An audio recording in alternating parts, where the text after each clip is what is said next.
هادي له ونشهد أن لا إله إلا الله وحده لا شريك له ونشهد أن سيدنا ونبينا ومولانا محمدا عبده ورسوله صلى الله عليه وعلى آله وأصحابه وبارك وسلم تسليما كثيرا كثيرا. أما بعد فأعوذ بالله من الشيطان الرجيم. بسم الله الرحمن الرحيم.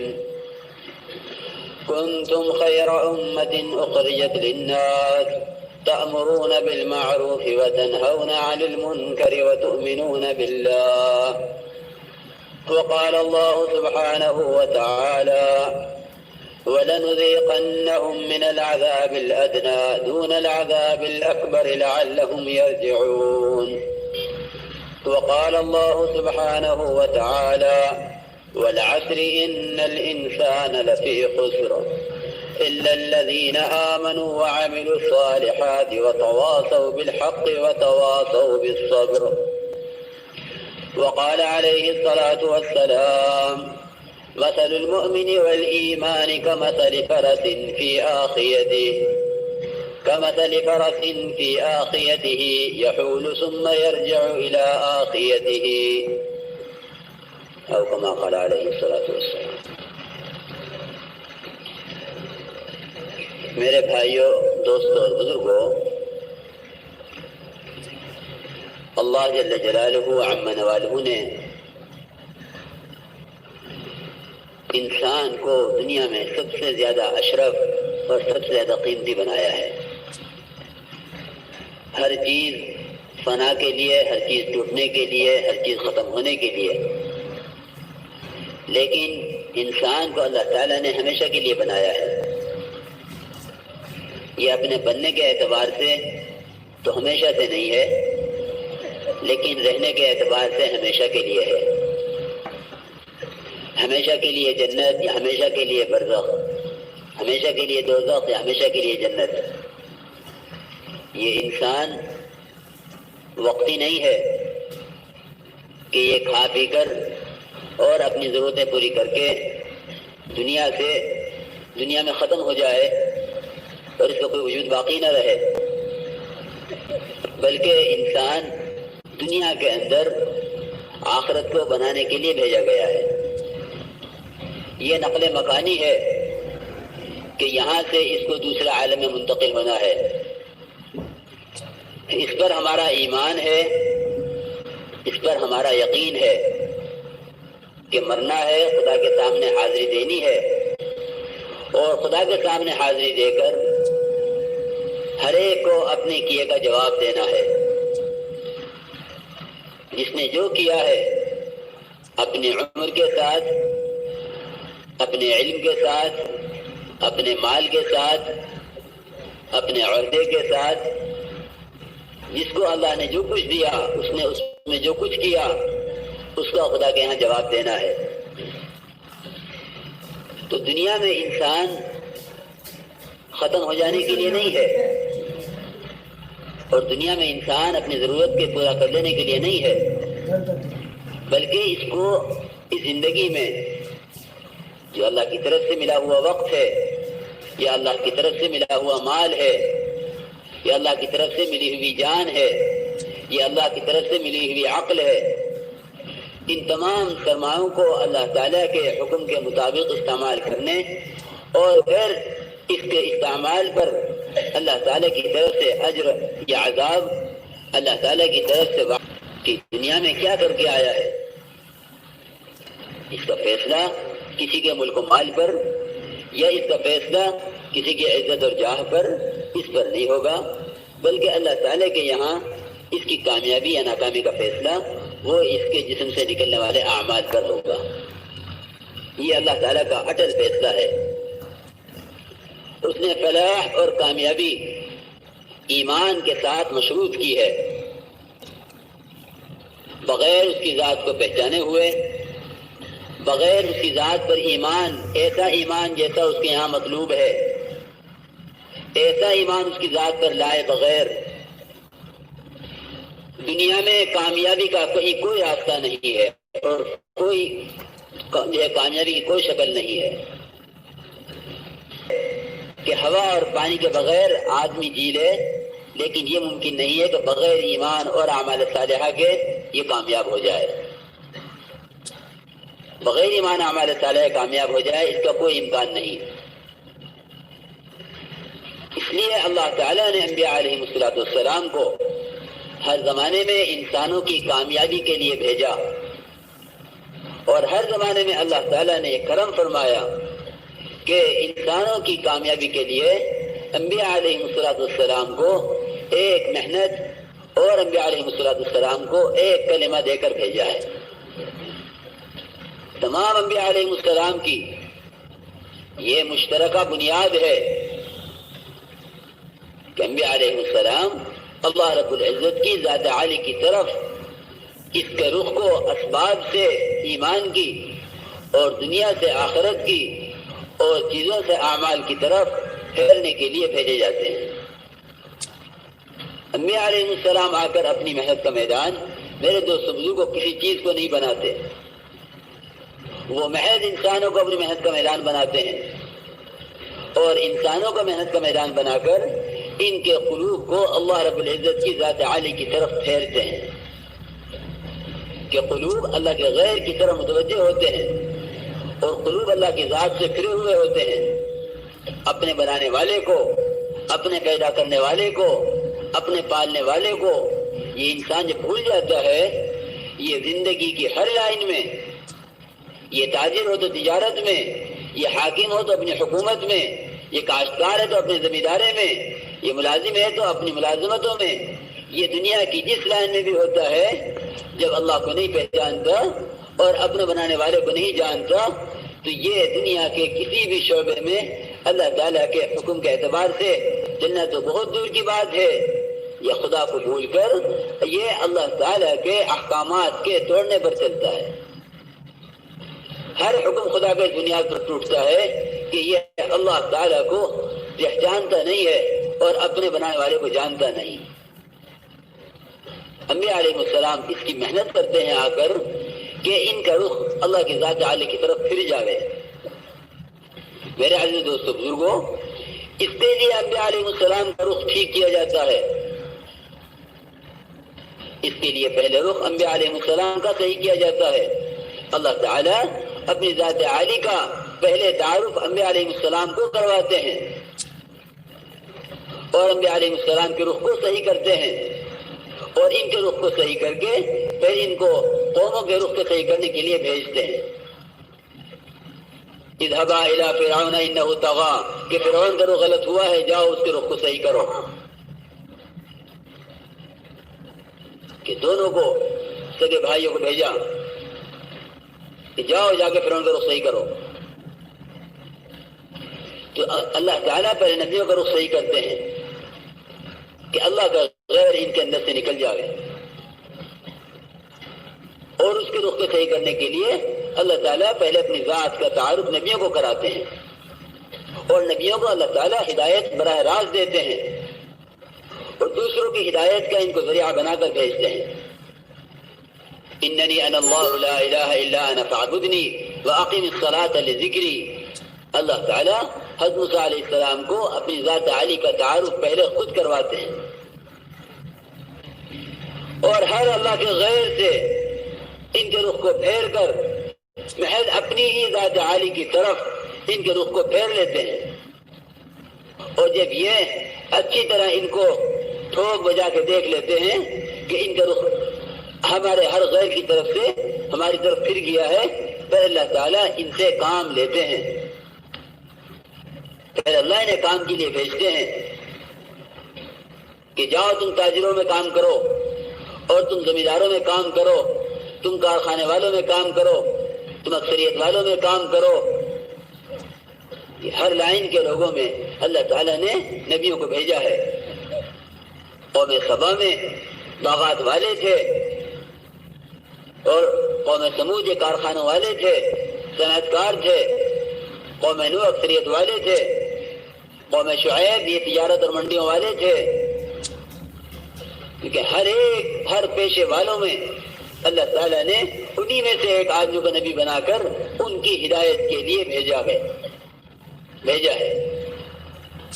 لیکن اللہ تعالیٰ پہلے ان کا رخ صحیح کرواتے ہیں کہ ان کے دل میں سے اللہ کا غیر نکل جاوے۔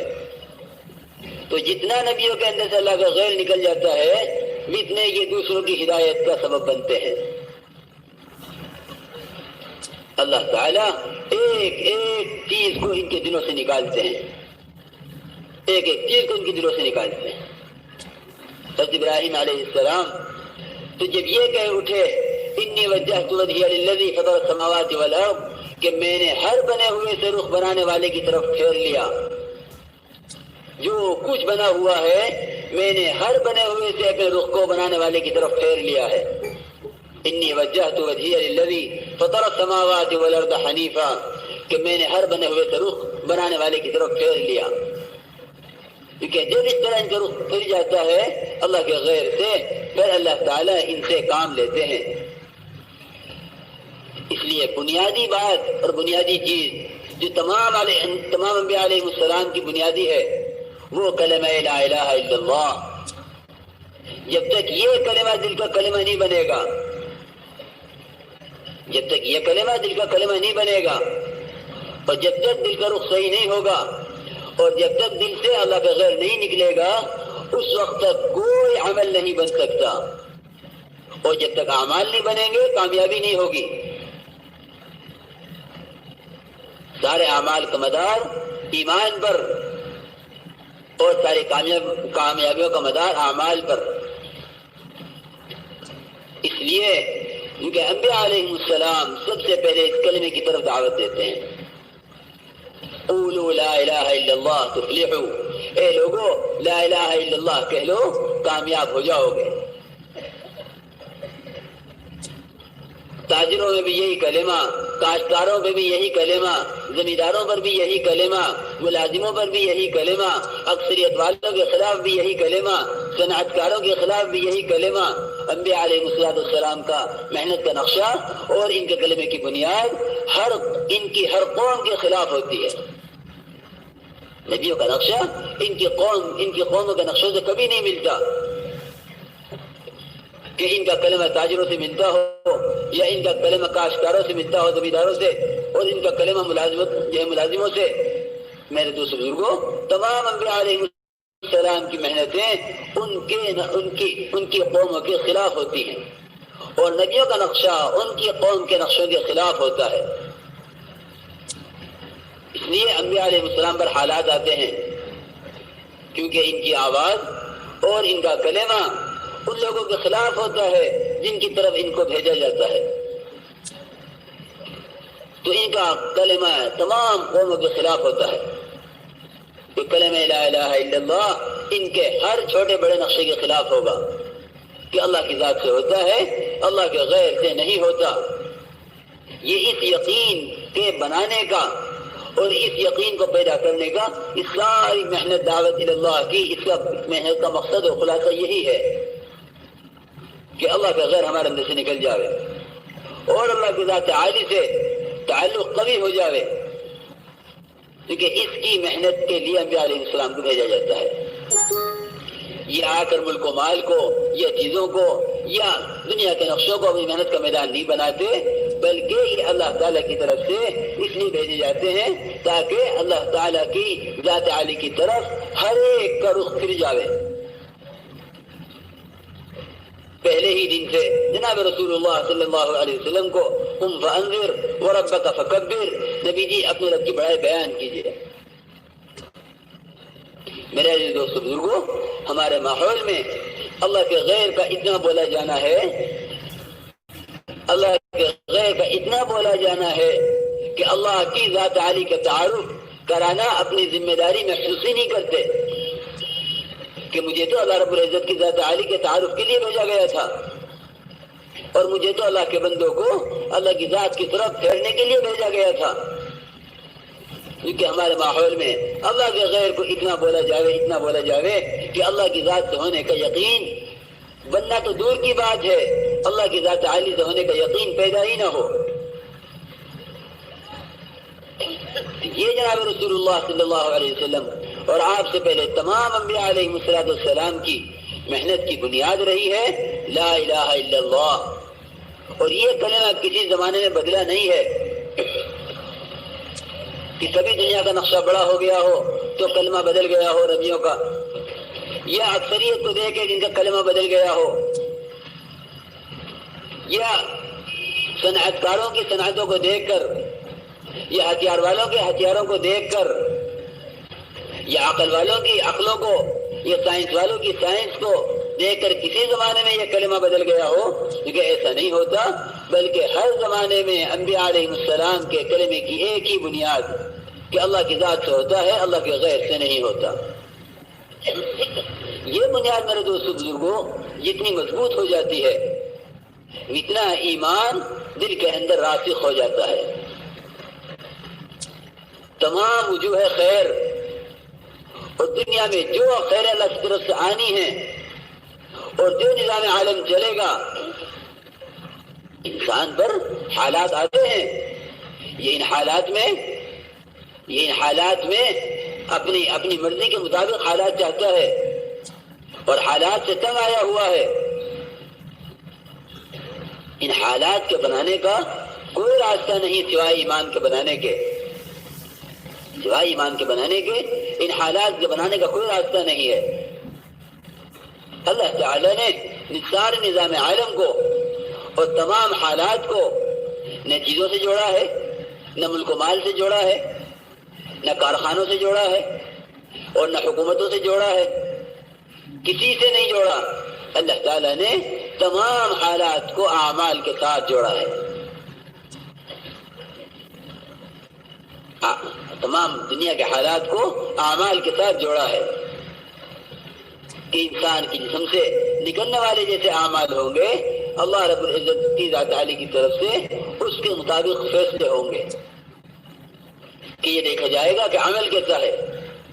آیا عمل ایسا ہے کہ اللہ تعالیٰ کامیاب کرے تو اللہ تعالیٰ باوجود ملک و مال کے نہ ہونے کے اور عزت اور چیزوں کے نہ ہونے کے اللہ تعالیٰ اعمال پر ہر حال میں کامیاب فرما دیں گے۔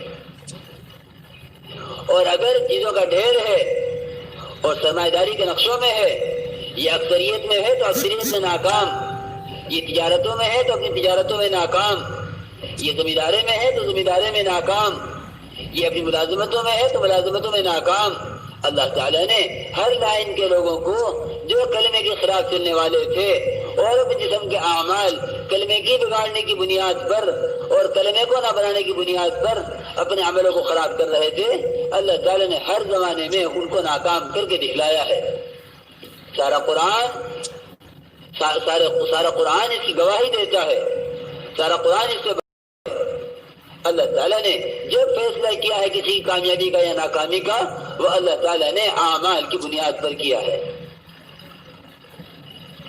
ہمیشہ اللہ تعالیٰ نے فیصلہ اعمال پر کیا ہے اور ہمیشہ عملوں کا بننا ایمان پر موقوف ہوا ہے۔ اس لیے میرے عزیز دوست، بنیادی بات، بنیادی چیز سارے ناؤں سے اور پرانوں سے اور اپنوں سے اور غیروں سے سب سے جو بات بنیادی بات کہنی ہے وہ یہ کہ جب تک کلمہ لا الہ الا اللہ اس کی بنیاد مضبوط نہیں ہوگی، اس وقت تک نہ عبادات بننے والی ہیں، نہ معاملات بننے والے ہیں، نہ اخلاق سدھرنے والے ہیں، نہ معاشرہ باقیدہ ہونے والا ہے، کچھ نہیں ہونے والا جب تک کلمہ لا الہ الا اللہ یہ دل کا کلمہ نہ بن جاوے۔ تمام حالات کا سدھار اور بگاڑ وہ اس پر موقوف ہے۔ اس لیے جب انبیاء علیہ السلام نے قوموں کی طرف بھیجے جاتے ہیں، ان کی قوموں کا حال بہت بگڑا ہوا ہوتا تھا، ان کی قوموں کا حال بہت بدلا ہوا۔ جناب رسول اللہ صلی اللہ علیہ وسلم کو تو سب سے زیادہ سخت زمین ملی قریش کی، ایسے اکڑ اور ایسے جاہل کہ ظلمتوں پر ظلمتیں، نہ اللہ کو جانتے تھے نہ پہچانتے تھے اور نہ احکامات سے کوئی تعلق تھا، ایسے ماحول میں جناب رسول اللہ صلی اللہ علیہ وسلم کو بھیجا گیا. آپ نے تمام انبیاء علیہ السلام کی طرح آپ نے بھی یہی محنت کی، اور آپ کی محنت کی بنیاد بھی کلمہ لا الہ الا اللہ. آپ نے ہر ایک کو اسی پر دعوت دی کہ لا الہ الا اللہ کو کامیاب ہو جاؤ گے. پھر اس لا الہ الا اللہ کے ساتھ ایک محنت دی، اس لا الہ الا اللہ کے ساتھ ایک محنت دی، اس لیے کہ ہر کلمے کے ساتھ ایک محنت ہے، اور کوئی کلمہ بغیر محنت کے حاصل نہیں ہوتا. کوئی کلمہ بغیر محنت کے حاصل نہیں ہوتا. کلمہ تجارت ایک کلمہ ہے لیکن اس کے ساتھ ایک محنت ہے. کلمہ زراعت ایک کلمہ ہے، اس کے ساتھ لمبی محنت ہے. کلمہ ملازمت ایک کلمہ ہے، اس کے ساتھ ایک محنت ہے. اسی طرح کلمہ لا الہ الا اللہ ایک کلمہ ہے اور اس کلمے کے ساتھ ایک محنت ہے. اس محنت کو جب کیا جاتا ہے تو پھر کلمہ بنتا ہے. اور کلمہ کیا بنتا ہے؟ کیونکہ یہ کلمہ اس محنت سے دل کا کلمہ بنتا ہے. اس لیے فرمایا ہے استفتی قلبک، تو اپنے دل سے پوچھ لے کہ کلمے کی جگہ دل کو بنایا ہے. نہ ہاتھوں کو، نہ زبانوں کو، نہ آنکھوں کو، نہ کانوں کو، نہ دماغوں کو، نہ کتابوں کو.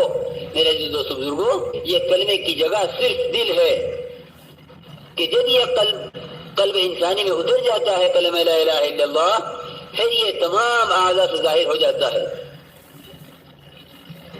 کہ کلمہ لا الہ الا اللہ جب دل میں اترے گا، اگر زبان سے کہہ رہا ہے تو یہ کلمے کے الفاظ ہیں، اگر لکھا ہوا ہے تو کلمے کے حروف ہیں، اگر کانوں میں ہے تو کلمے کی آواز ہے، اگر دماغ میں ہے تو کلمے کا مفہوم ہے.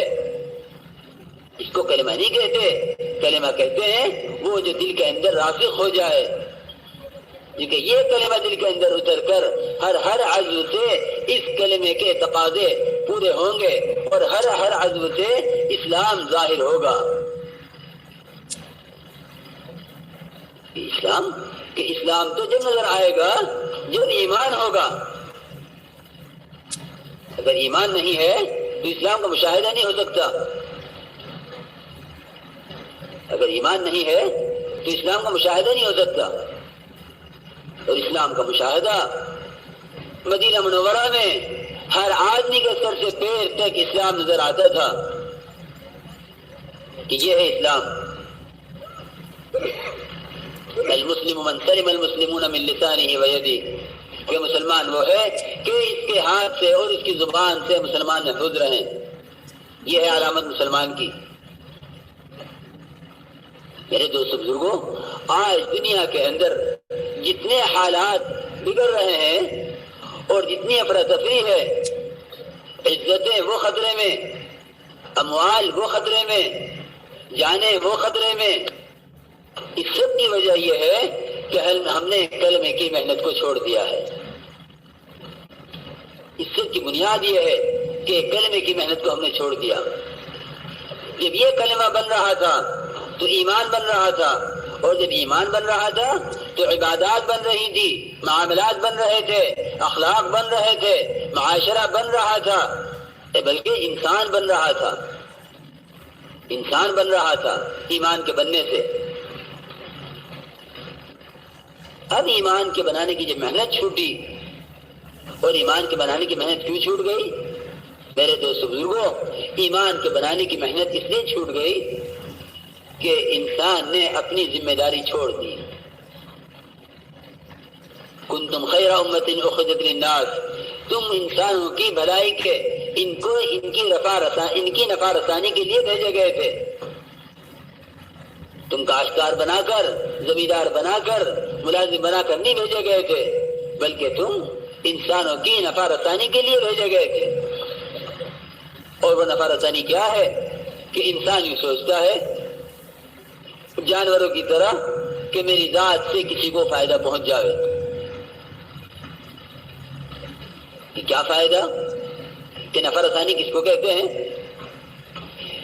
کہ جس کے پاس عقل ہے اس کی عقل سے دوسروں کو فائدہ، جس کے پاس مال ہے اس کے مال سے دوسروں کو فائدہ، جس کے پاس عزت اور عہدے ہیں اس سے دوسروں کو فائدہ۔ میرے دوستو بزرگوں، بے شک یہ ایک بات ہے اور ایک اخلاقی تقاضا ہے کہ انسانوں سے انسانوں کو فائدہ پہنچے۔ اس میں تو انسان اور حیوان سب برابر ہیں، بہت سے جانور ایسے ہیں جن سے انسانوں کو فائدہ پہنچتا ہے، بلکہ سارے جانور اس لیے بنائے ہیں کہ یہ بوجھ اٹھانے والے، یہ دودھ دوہنے والے، یہ کاٹ کر کھائے جانے والے، یہ دوڑ لگانے والے، جتنے جو قسم کے جانور بنائے ہیں اللہ تعالیٰ نے، والخیل والبغال والحمیر لترکبوها وزینہ، کہ ہم نے یہ جانور بنائے ہیں بوجھ اٹھانے کے لیے۔ میرے دوست بزرگوں، ذرا سوچنے کی بات ہے کہ آیا ہماری ذات سے انسانوں کو فائدہ ان کی دنیا کو پہنچ رہا ہے؟ یہی اسی لیے ہم بھیجے گئے تھے، اسی لیے ہم بھیجے گئے تھے۔ یہ مجھ سے متعلق کوئی دوسرا کام ہے؟ بنانے والا، ہر چیز کو بنانے والا، وہ اس چیز کو دوسروں سے زیادہ جانتا ہے۔ اللہ تعالیٰ وہ انسان کا خالق ہے، وہ انسان کا بنانے والا ہے، وہ الا یعلم من خلق وهو اللطیف الخبیر۔ وہ خود فرماتا ہے کہ وہی بنانے والا ہے، جس نے بنایا ہے وہ نہیں جانے گا تو کون جانے گا کس لیے بنایا ہے؟ اس نے انسانوں کو اس لیے بنایا ہے تأمرون بالمعروف وتنہون عن المنکر وتؤمنون باللہ۔ یہ ہے بنائے جانے کا مقصد، یہ ہے بھیجے جانے کا مقصد کہ ہم نے تمہیں انسانوں کی بھلائی کے لیے، انسانوں کی نفع رسانی کے لیے ہم نے تمہیں بھیجا ہے۔ وہ بھیجے جانے کا مقصد یہ ہے تأمرون بالمعروف وتنہون عن المنکر۔ یہ تھی وہ محنت جس محنت پر ایمان بن رہا تھا، یہ تھی وہ محنت جس محنت پر ایمان بن رہا تھا۔ لیکن جب امت کے اندر سے یہ محنت چھوٹ گئی تو ایمان کے بنانے کا عمومی ذہن اور ایمان کے بنانے کی عمومی ذمہ داری ختم ہو گئی کہ ایمان کا بنانا عمومی ذمہ داری ہے، بلکہ بہت کم لوگوں میں انفرادی طور پر ایمان اور اعمال کے بنانے کا انفرادی طور پر لوگوں میں خیال پیدا ہوا کہ بھائی ایمان اور اعمال بنانے چاہیے۔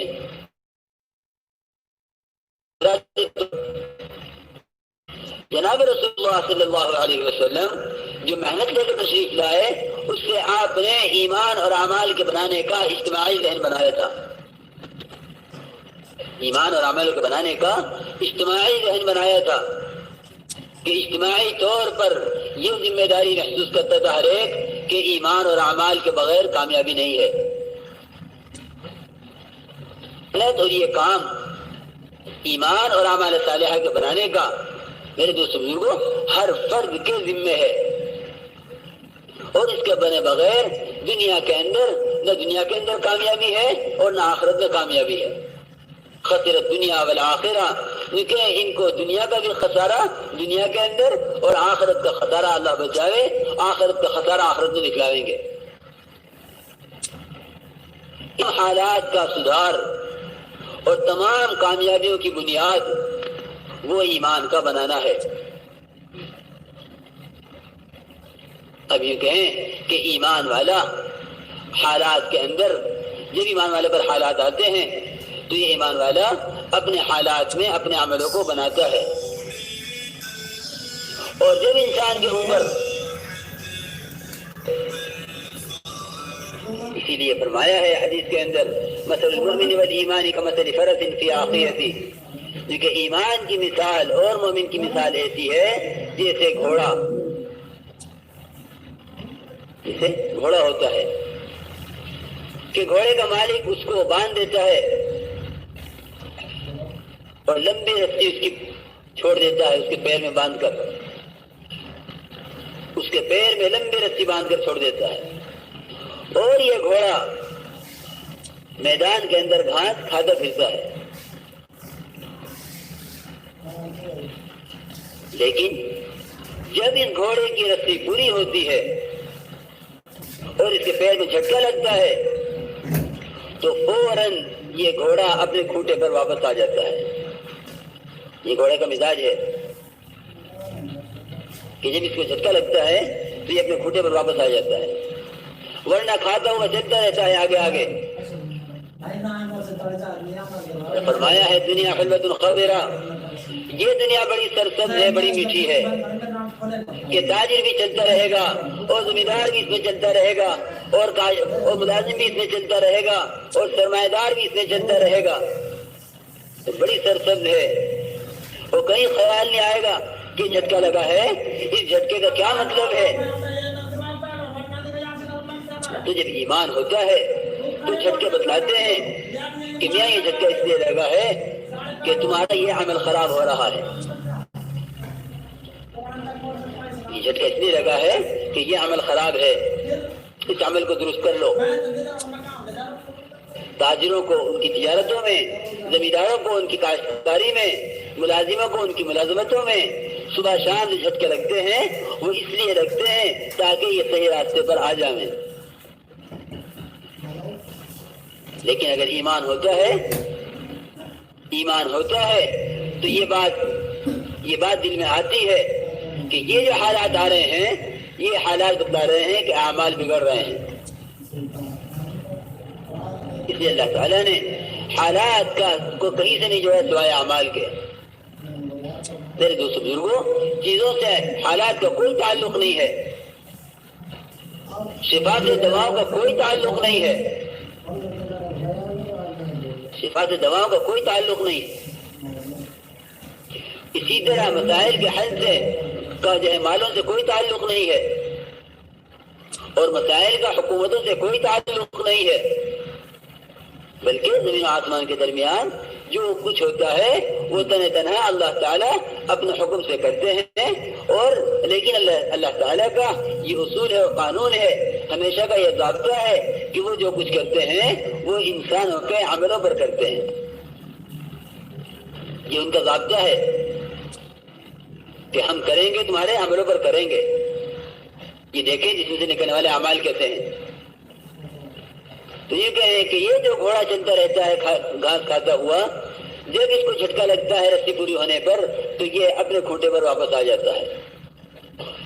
لیکن یہ انسان یہ جانور سے بھی گیا، جب یہ ایمان نہیں بناتا اور اللہ کی ذات عالی کو سامنے رکھ کر نہیں چلتا، اس پر صبح شام حالات آئیں، لیکن ان حالات میں اپنے عملوں کو درست نہیں کرتا اور عملوں کو اپنے اور بگاڑتا ہے۔ اللہ تعالیٰ فرماتے ہیں وَلَنُذِيقَنَّهُمْ مِنَ الْعَذَابِ الْأَدْنَى دُونَ الْعَذَابِ الْأَكْبَرِ، کہ ہم تو بڑا عذاب لانے سے پہلے چھوٹے چھوٹے حالات اس پر لاتے ہیں تاکہ اس کی سمجھ میں آ جائے، یہ رجوع ہو جائے اور سیدھے راستے پر آ جائے۔ لیکن اگر ان حالات میں اس کی آنکھ نہیں کھلتی، پھر اللہ تعالیٰ مار کر قبر کا عذاب شروع کرتے ہیں۔ یہ سمجھاتے رہتے ہیں، الارم اس کے لیے بجتے رہتے ہیں کہ شاید اس کی سمجھ میں آ جائے، یہ اپنا رخ صحیح کر لے، ٹھیک ہے، کہ یہ ایمان سکھلاوے گا اور ایمان بتلاوے گا۔ فرماتے تھے یوسف رحمۃ اللہ علیہ کہ تاجروں پر حالات لائے جاتے ہیں تاجروں کو سمجھانے کے لیے، اور کاشتکاروں پر حالات اللہ تعالیٰ لاتے ہیں ان کاشتکاروں کو سمجھانے کے لیے، اور ملازموں پر حالات لاتے ہیں ملازموں کو سمجھانے کے لیے، اور حکومتوں پر حالات لاتے ہیں حاکموں کو سمجھانے کے لیے۔ جتنی لائنوں میں اس وقت حالات آ رہے ہیں، ہر لائن کے انسانوں کو اللہ کی ذات عالی کی طرف پھیرنے کے لیے آ رہے ہیں۔ لیکن بڑے خوش قسمت ہیں وہ انسان جن کو یہ حالات پلٹ دیں اور یہ حالات ان کو صحیح راستے پر لے آویں۔ اس لیے میرے عزیز دوستو بزرگوں، بنیادی چیز وہ ایمان کا بنانا ہے۔ یہ ایمان بن جائے گا تو ہر چیز بنتی چلی جائے گی، ہر چیز اپنی جگہ اپنی جگہ ہر چیز پہنچ جائے گی، لیکن ابھی انسان یہ ان حالات کے اندر اپنے حال کو حال سے بدلنا چاہتا ہے، اپنے حال کو حال سے بدلنا چاہتا ہے. یہ دیکھتا ہے کہ میری تجارت پر حالات آ رہے ہیں تو یہ اپنی تجارت کی محنت کو بڑھا دیتا ہے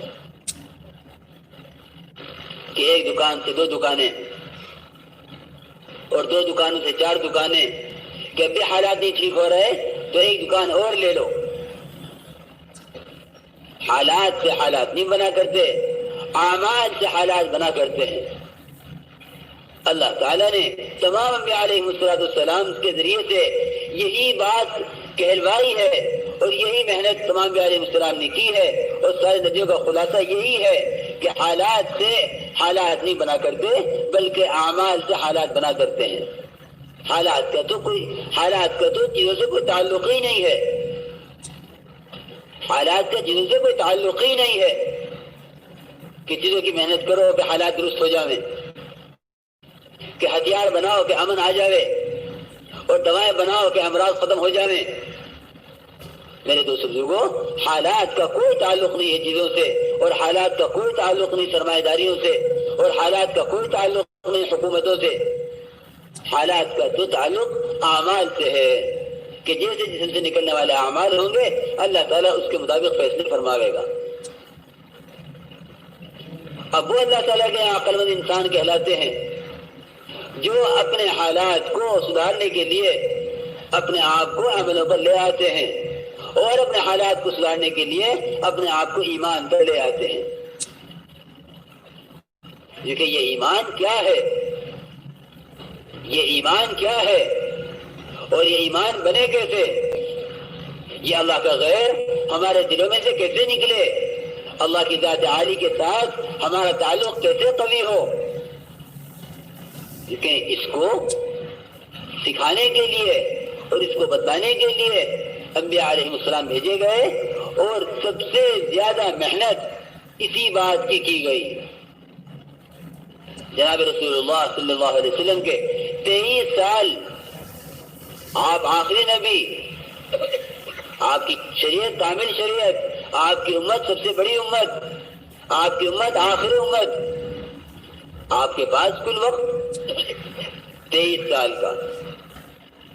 حسن علیہ السلام کے پاس عمر تو بہت تھی، لیکن اس میں سے جتنا عرصہ کام کیا ہے اور جتنا عرصہ دعوت دی ہے اپنی قوم کو، وہ 950 سال 950 سال محنت کی. 950 سال کی محنت کے بعد 80 آدمی تیار ہوئے. جناب رسول اللہ صلی اللہ علیہ وسلم 23 سال میں سے 13 سال ایمان کی ہی محنت کرتے رہے.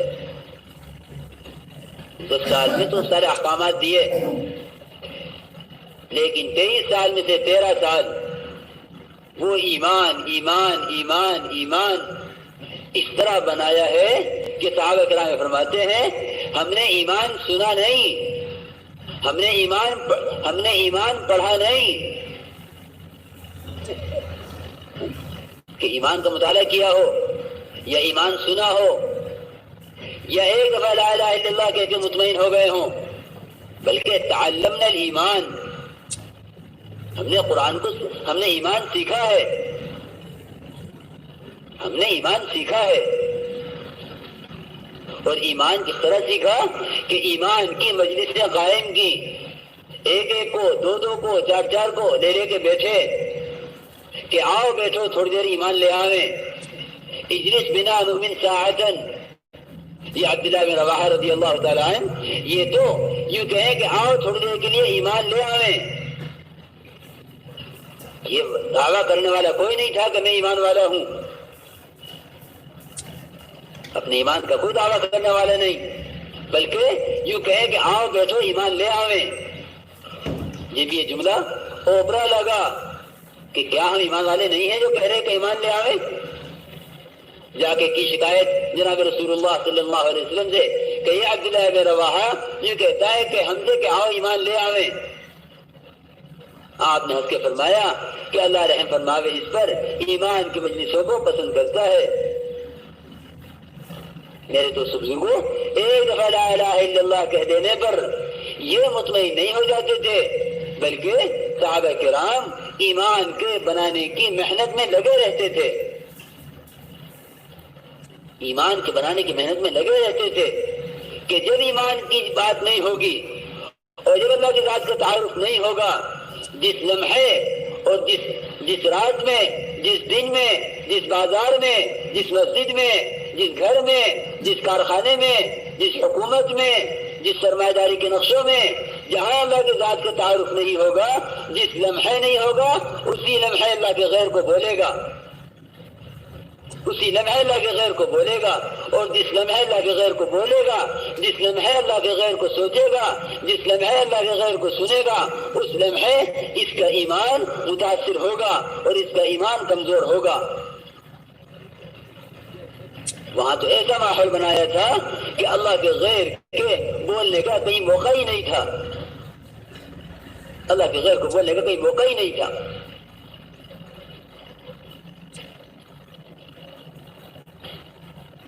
اور پھر ایسا ایمان قلوب میں راسخ ہوا، ایسا قلوب میں ایمان راسخ ہوا کہ ان کے ذریعے سے احکامات کا زندہ نہ ہونا وہ تو بہت دور کی بات ہے، اور ان کے ذریعے سے ان کی زندگیوں میں حکموں کا نہ آنا یہ تو بہت دور کی بات ہے.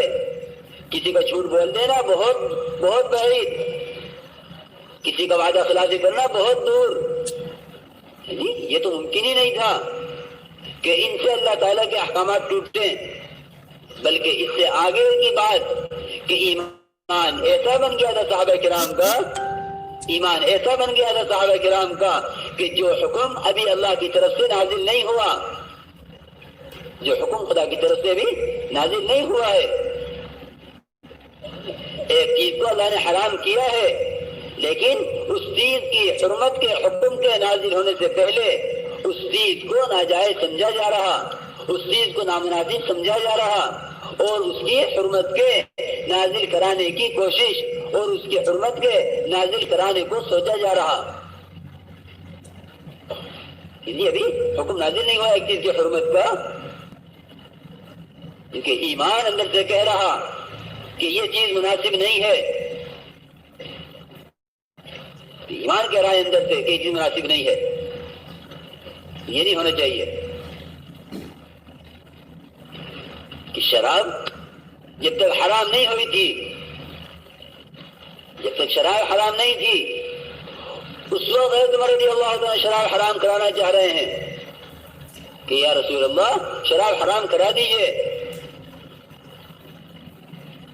کہ بھئی ہم کیسے حرام کرا دیں اس چیز کو، اس سے اللہ نے حلال کیا ہے. لیکن یہ ایمان بزرگوں اس کو کہتے ہیں کہ ہر انسان کی اپنی طبیعت وہ اللہ تعالیٰ کے اوامر اور احکامات کے 100% موافق ہو جاوے، اس کو ایمان کہتے ہیں. اگر طبیعت انسان کی اللہ کے حکم سے ہٹ رہی ہے اور طبیعت پر احکامات بوجھ بن رہے ہیں اور طبیعت جو احکامات سے متنفر ہے اور احکامات کو زندہ کرنا طبیعت کے لیے بھاری ہے، تو اس کا مطلب یہ ہے کہ ایمان دلوں کے اندر وہ ایمان نہیں ہے جو ایمان احکامات پر کھینچ کر لاتا ہے. لیکن جب ایمان بن جاتا ہے تو احکامات کی طرف طبیعتیں اس طرح کھینچا کرتی ہیں جس طرح ایمان نہ ہونے کی وجہ سے طبیعتیں اعمال سے ہٹتی ہیں. حضرت عمر رضی اللہ تعالیٰ عنہ اپنے ایمان کی وجہ سے یوں کہہ رہے کہ اے اللہ کے نبی صلی اللہ علیہ وسلم آپ شراب حرام کرا دیجئے.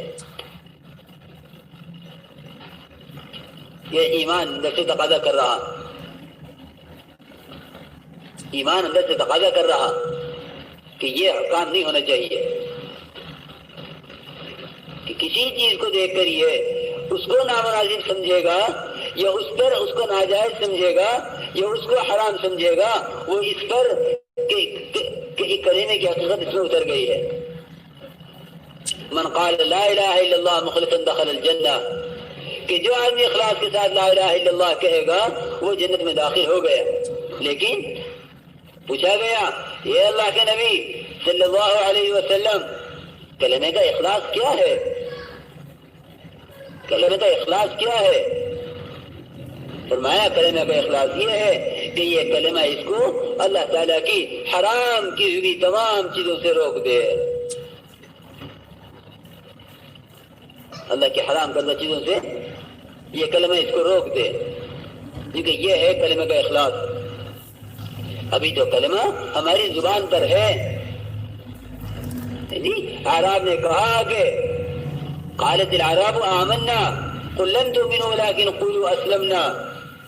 اللہ تعالیٰ کے یہاں زبان سے لا الہ الا اللہ کہہ دینا یہ اتنی آسانی سے قبول نہیں ہو جاتا، بلکہ اللہ تعالیٰ آزمائشوں میں ڈال کر اور اللہ تعالیٰ حالات میں اس کو پھنسا کر اس کے ایمان کو پرکھتے ہیں کہ دیکھیں ان حالات میں عملوں کو بناتا ہے یا عملوں کو بگاڑتا ہے۔ تو اللہ تعالیٰ حالات میں اس ایمان کو بنواتے ہیں اور یہ دیکھنا چاہتے ہیں کہ یہ آدمی ایمان میں پختہ ہے یا نہیں۔ تو صحابہ کرام ایمان میں ایسے پار اتر گئے تھے کہ اگر سوتے ہوئے آدمی کو بھی اٹھا کے یہ پوچھا جائے کہ کیف اصبحت یا حارثہ، تو حارثہ سو کے اٹھ کر کچی نیند میں یعنی دماغ سویا ہوا ہے اور حارثہ دعوے کے ساتھ یوں کہے کہ میں ایمان کے ساتھ صبح کر رہا ہوں، میں ایمان کے ساتھ صبح کر رہا ہوں۔ میرے دوست بزرگوں، یہ ایمان اس طرح نہیں بن جائے گا بیٹھے بیٹھے۔ اس ایمان کے ساتھ ایک محنت ہے کہ تم اللہ کی ذات عالی سے ہونے کو ہر ماحول میں اتنا بولو کہ اللہ کی ذات عالی کا یقین دل میں اس طرح راسخ ہو جائے کہ اگر کوئی یوں کہے کہ فلاں نے یوں کر دیا اور فلاں سے یوں ہو گیا اور فلاں یہ کر دے گا، کیونکہ فوراً یہ بات کھٹکے، یہ بات دل میں کھٹکے کہ یہ آدمی غلط کہہ رہا ہے۔ کرنے والی ذات محض اللہ کی ہے، وہ تنہا جو چاہتے ہیں کرتے ہیں، وفعال لما یرید، وہ اپنے کام میں کسی کے مشورے کے، کسی کی مدد کے، کسی کی نصرت کے پابند نہیں ہیں، وہ جو چاہتے ہیں تنہا کرتے ہیں۔ یہ ہر آدمی کے ہر وقت اس کے دل میں اتری ہوئی بات ہو کہ دنیا میں جو کچھ ہو رہا ہے کہ ایک پتا اپنے درخت سے گرتا ہے اللہ کے حکم سے گرتا ہے، اور ایک قطرہ پانی کا حرکت کرتا ہے اللہ کے حکم سے کرتا ہے، کہ جب تک جپے پر اس کا بولا جانا نہیں ہوگا اور صبح شام اس کا سوچنا نہیں ہوگا، اس وقت تک میرے دوست بزرگوں ایمان ہمارے دلوں میں راسخ نہیں ہوگا۔ جب تک ایمان نہیں بنے گا کچھ نہیں بنے گا۔ اس لیے قرآن والا ایمان چاہیے، ہمارا والا ایمان نہیں بلکہ قرآن والا ایمان۔ آمنو کما آمن الناس، کہ ایسا ایمان لاؤ جیسا ایمان صحابہ کرام لائے۔ صحابہ کرام کا ایمان کیونکہ صرف اتنا ہی نہیں کہ میں نبی کا نبی ہونے پر ایمان لے آیا، صحابہ کرام اس پر نہیں صرف کہ میں نبی کا نبی ہونے پر ایمان لایا ہوں، بلکہ جس چیز پر ایمان لائے ہیں جناب رسول اللہ صلی اللہ علیہ وسلم جو کچھ لے کر تشریف لائے، جتنا یقین آپ کے نبی مرسل ہونے کا، جتنا یقین آپ کے نبی ہونے کا، اتنا ہی یقین آپ جو کچھ تعلیمات لے کر آئے ہیں، جو طریقہ زندگی لے کر آئے ہیں، اس طریقہ زندگی کو اختیار کر کے کامیابی کا اتنا ہی یقین، جتنا یقین نبی کے نبی ہونے کا۔ یعنی کہ ہاں اس کا میں اقرار کرتا ہوں کہ آپ اللہ کے نبی ہیں، آپ آخری نبی ہیں، آپ کے بعد کوئی نبی آنے والا نہیں ہے، اس کا تو اقرار کرتا ہوں، لیکن میرے مسائل کا حل وہ نبی والے علم میں، وہ نبی والی تعلیم میں، وہ نبی والے طریقے میں، وہ نبی والے اعمال میں، وہ نبی والی جو نبی والے طرز زندگی میں میرے مسائل کا حل اس میں ہے یا نہیں؟ کیونکہ اس کا یقین نہیں رکھتا، اس کا انسان یقین نہیں رکھتا۔ ایک دفعہ کہہ دے گا کہ ہاں میں کہتا ہوں کہ آپ اللہ کے نبی ہیں، لیکن آیا یہ زندگی کے ہر شعبے میں نبی کی تعلیمات پر اور نبی کے طریقے پر چلنے میں زندگی کا یقین اس طرح رکھتا ہے یا نہیں رکھتا جس طرح نبی کے نبی ہونے کا یقین رکھتا ہے؟ صحابہ کرام جتنا یقین جناب رسول اللہ صلی اللہ علیہ وسلم کے نبی مرسل ہونے کا رکھتے تھے، اتنا ہی یقین آپ کی رائی ہوئی تعلیمات پر مسائل کے حل کا یقین اتنا ہی رکھتے تھے۔ کہ اگر یہ کہیں آگے ابو درداء سے کہ تمہارا مکان جل گیا، تو ابو درداء رضی اللہ تعالی عنہ جتنا یقین نبی کے نبی ہونے کا رکھتے ہیں، اتنا ہی یقین کے ساتھ جو کہتے ہیں کہ مجھے نبی نے وہ دعا سکھلائی ہے کہ اگر وہ اس دعا کو پڑھ لے، اگر یہ ابو درداء اس دعا کو پڑھ لے تو اس کو کوئی مصیبت کوئی تکلیف پہنچنے والی نہیں ہے۔ میں اس دعا کا وہ یقین رکھتا ہوں، ما شاء اللہ کان وما لم یشاء لم یکن، کہ جو اللہ چاہتے ہیں وہ ہوتا ہے، جو وہ نہیں چاہتے وہ نہیں ہوتا۔ جناب رسول اللہ صلی اللہ علیہ وسلم نے صحابہ کرام کو ایمان سنایا نہیں بلکہ سکھلایا ہے۔ ان اصابک شیء لن یکن لیخطئک وان اخطأک شیء لن یکن لیصیبک، جو چیز تجھے چوکی ہے وہ تجھے ملنے والی نہیں تھی، جو چیز تجھے پہنچی ہے وہ تجھے چوکنے والی نہیں تھی، کیونکہ ہم نے ایمان کو اس طرح سیکھا ہے، ہم نے ایمان کو اس طرح سیکھا ہے کہ یہ آپ نے سواری پر بیٹھے بیٹھے قال یا غلام او قال یا غلیم، آپ نے مخاطب کر کے سکھلایا ایمان کہ دیکھ یاد رکھ، جو چیز تجھے پہنچنے والی ہے وہ تجھے چوکنے والی نہیں ہے، جو چیز تجھے چوکنے والی ہے وہ تجھے پہنچنے والی نہیں ہے۔ ہم تو میرے دوستوں کو کیا عرض کروں، کیونکہ سارے کے سارے پرانے صبح سے شام تک ہم باوجود اس کے یہ بڑی دعوت اللہ کی محنت ہو رہی ہے اور میں تبلیغ سے وابستہ ہوں اور اللہ کی ذات عالی کی تعارف کا سارے کام کی بنیاد ہی اللہ کے رب العزت کی ذات عالی کی طرف بلانا ہے، لیکن میں کیا عرض کروں ہمارے ماحول میں بھی اللہ کے غیر کو بولا جاتا ہے۔ ایک کام کرنے والا پرانا ہوگا، لیکن اگر اس کی بات سنو گے تو ایسا اندازہ ہوگا کہ بیچارہ نیا آدمی ہے، بیچارہ نیا آدمی۔ اور مولانا الیاس رحمۃ اللہ علیہ کے یہاں تو اتنا بھی برداشت نہیں تھا کہ کوئی یوں کہہ دے کہ یہ کام اتفاق سے ہو گیا، یہ کیسے ہو گیا؟ اتفاق سے ہی ہو گیا۔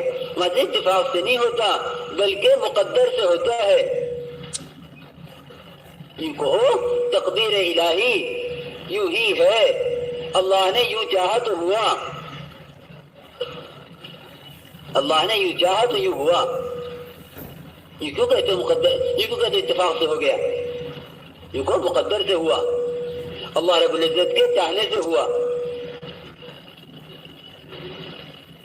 ٹھیک ہے، جب اس طرح ایمان بنایا جائے گا اور اس طرح ایمان کی محنت کی جائے گی اور اس طرح اللہ رب العزت کی ذات عالی کا تعارف کرانا اپنی ذمہ داری سمجھا جائے گا، تب حالات اور اعمال بنیں گے،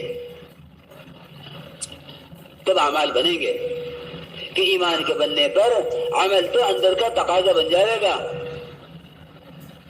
اعمال اندر کا تقاضا بن جائیں گے اگر ایمان بن گیا۔ لیکن اگر ایمان نہیں بنا ہے اور ایمان جیسا ایمان ہونا چاہیے اگر ویسا ایمان نہیں بنا ہے، میرے عزیز دوستو بزرگوں، سارے اعمال اسی بنیاد پر برباد ہو رہے ہیں۔ تو اللہ تعالیٰ نے اپنی ذات کے تعارف کے ساتھ عمل کو جوڑ دیا، اقم الصلاۃ لذکری۔ یہ اعمال تو اللہ تعالیٰ کا دھیان لاویں گے، اللہ کا دھیان قائم کرنے کا سبب ہے اعمال،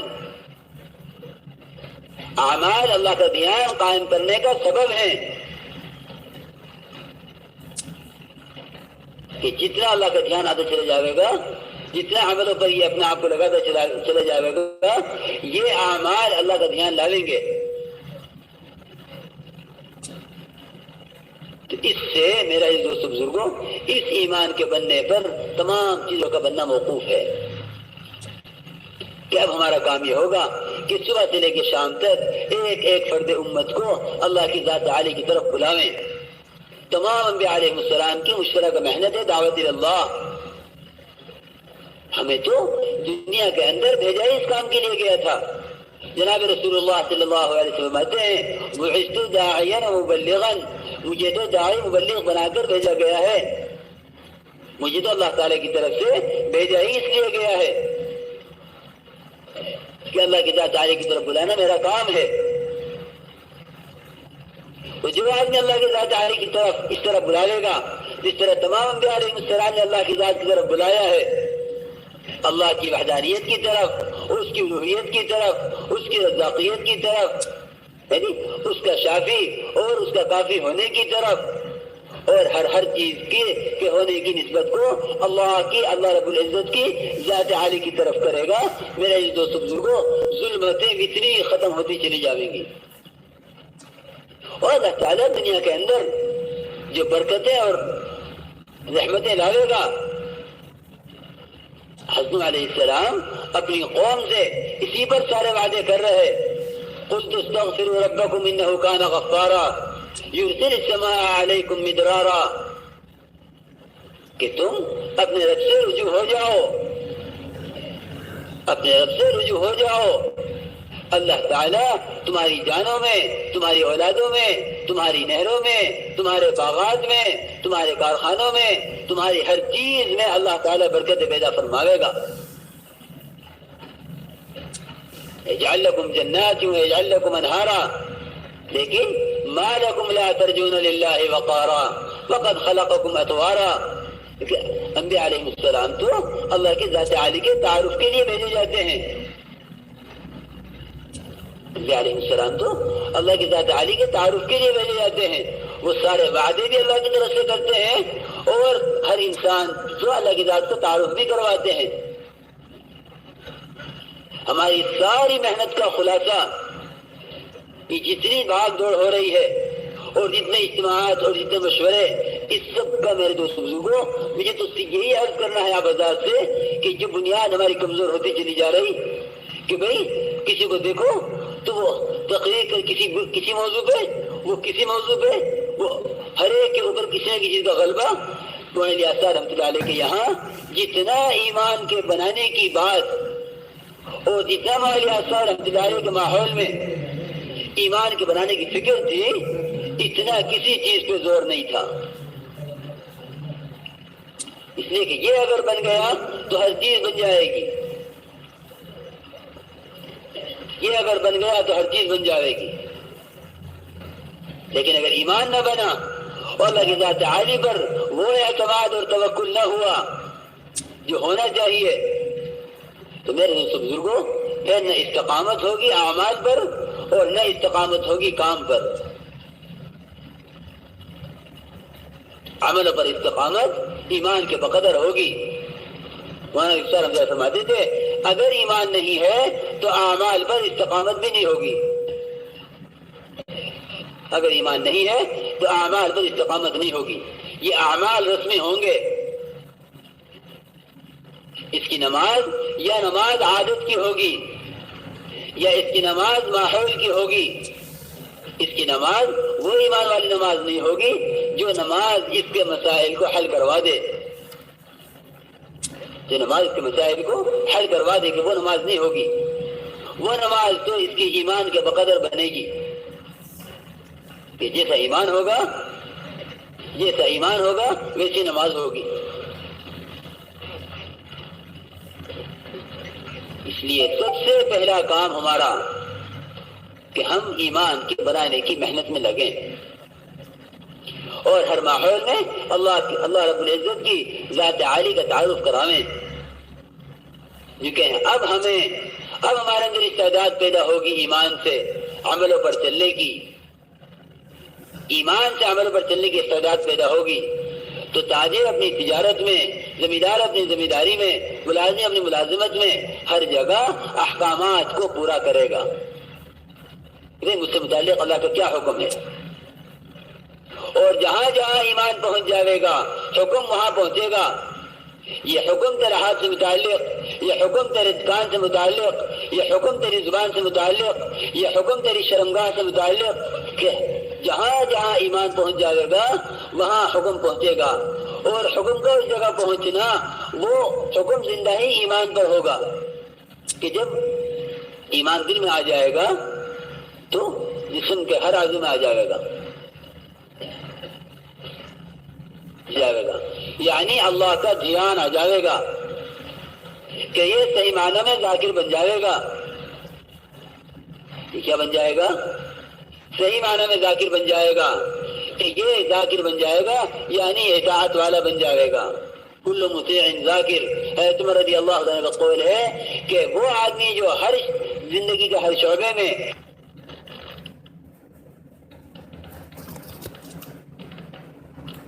اللہ تعالیٰ کے احکامات کا 100% پابند ہو کر چل رہا، کل مطیع ذاکر۔ کہ تاجر کا ذکر کیا ہے؟ رجال لا تلہیہم تجارت ولا بیع عن ذکر اللہ۔ تاجر کا، اس کی تجارت کے وقت کا ذکر یہ ہے کہ وہ اللہ تعالیٰ کو دیکھ رہا ہے، وہ اللہ تعالیٰ کو دیکھ رہا ہے اپنی تجارت میں، کہ یہ تاجر خیانت نہیں کرے گا۔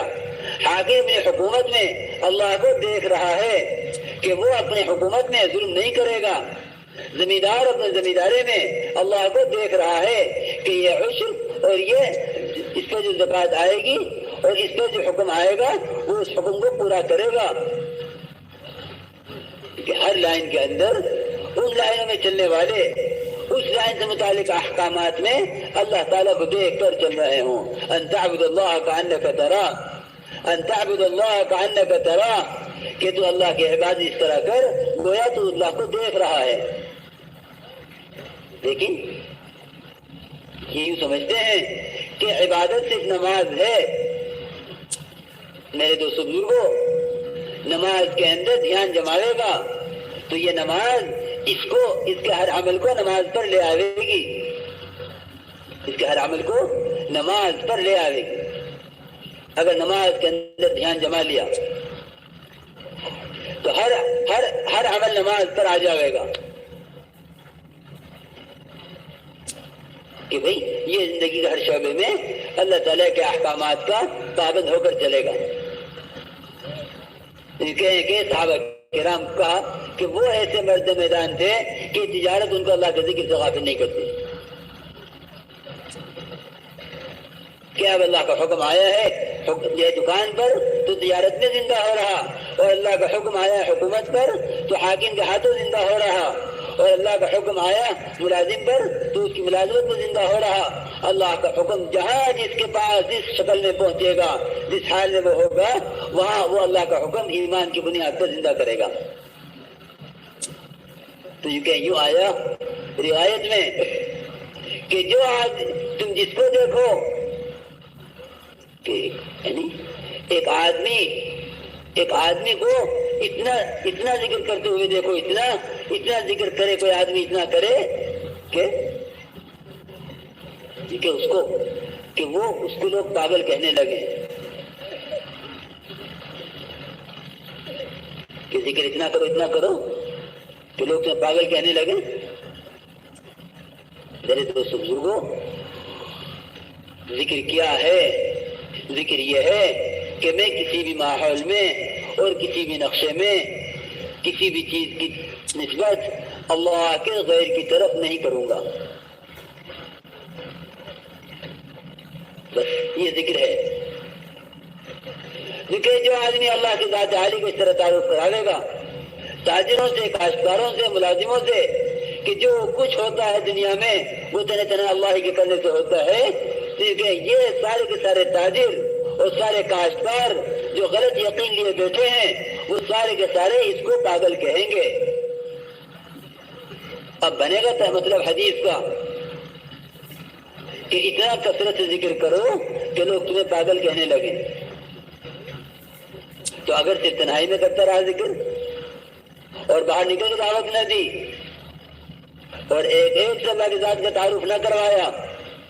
ہمارا بنانے والا، ہمارا پیدا کرنے والا، ہمیں کھلانے والا، ہمیں پلانے والا، ہمیں پہنانے والا، ہمیں مارنے جلانے والا، ہمیں دوبارہ زندہ کر کے کھڑا کرنے والا، یہ سارے زمین آسمان کے درمیان کا نقشہ بنانے والا یہ کون ہے؟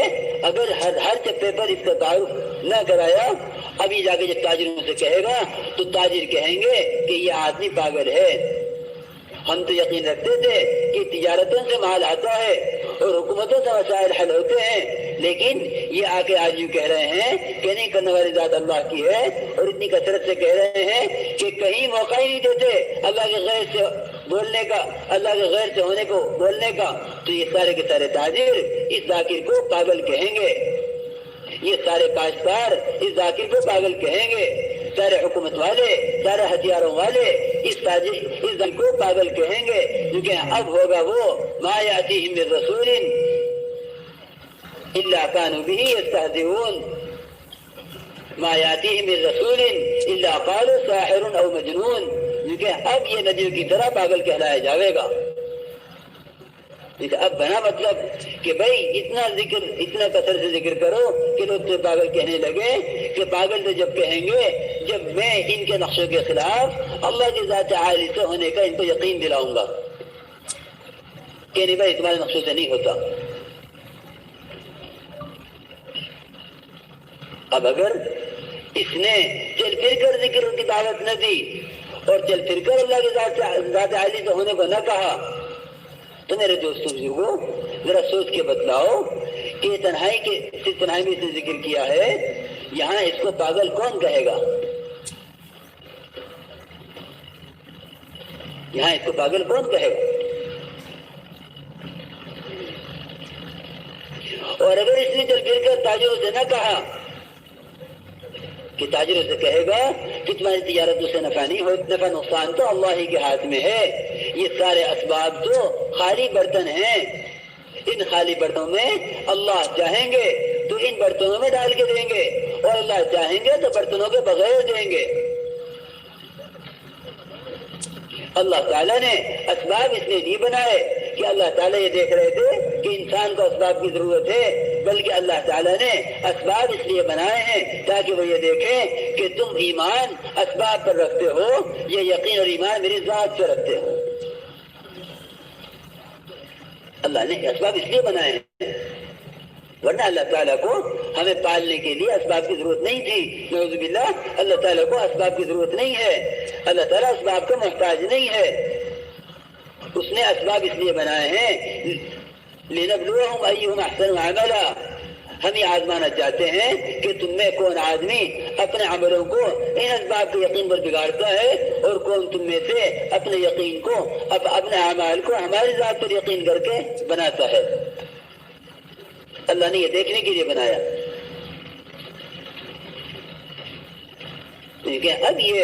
اب یہ جتنا ماحول ہے، یہ سارا کا سارا ماحول جو بنے گا وہ ایمان پر بنے گا کہ ہر آدمی اپنے شعبے کے اندر وہ اللہ تعالیٰ کے حکموں کا پابند ہو جائے گا کہ ایمان اس کو ہر لائن کی عبادت پر لاوے گا. تجارت کی لائن کی کیا عبادت ہے، زراعت کی لائن کی کیا عبادت ہے، شادیوں کی لائن کی کیا عبادت ہے، ہر لائن کا حکم وہ اس لائن کی عبادت ہے. امام غزالی رحمۃ اللہ علیہ نے فرمایا ہے کہ نماز صرف نماز عبادت نہیں بلکہ 10 کام عبادت ہیں. کتنے کام؟ 10 کام عبادت. یہ سمجھے کہ میں نے نماز پڑھ لی ہے، اب میں آزاد ہوں، میں جو چاہوں کروں، کہ نماز پڑھ کے اپنے آپ کو آزاد سمجھ رہا کہ میں نے نماز پڑھ لی ہے، اب میں آزاد، میں جو چاہوں کروں. میرے دوست بزرگوں، صرف نماز عبادت نہیں ہے بلکہ بہت سے کام ہیں عبادت. اور یہ جو فرمایا ان تعبد اللہ کأنک تراہ فإن لم تکن تراہ فإنہ یراک، کہ تو نماز اس طرح پڑھ اور عبادت اس طرح کر کہ تو اللہ کو دیکھ رہا ہو. یہ نہیں کسی نماز میں تو نماز میں اللہ کو دیکھ رہا ہو، بلکہ ہر عمل کو اس بنیاد پر کر کہ تو تجارت اس طرح کر کہ تو اللہ کو دیکھ رہا ہو، تو زمیندارہ اس طرح کر کہ تو اللہ کو دیکھ رہا ہو، تو حاکم ہے تو حکومت اس طرح کر کہ تو اللہ کو دیکھ رہا ہو، تو تاجر ہے تو تجارت اس طرح کر کہ تو اللہ کو دیکھ رہا ہو، کہ تو زندگی کے جس شعبے میں بھی ہے اللہ کو دیکھ رہا ہو۔ اسے فرمایا امام غزالی رحمۃ اللہ علیہ نے کہ 10 چیزوں کا نام عبادت ہے: نماز، روزہ، حج اور زکوٰۃ،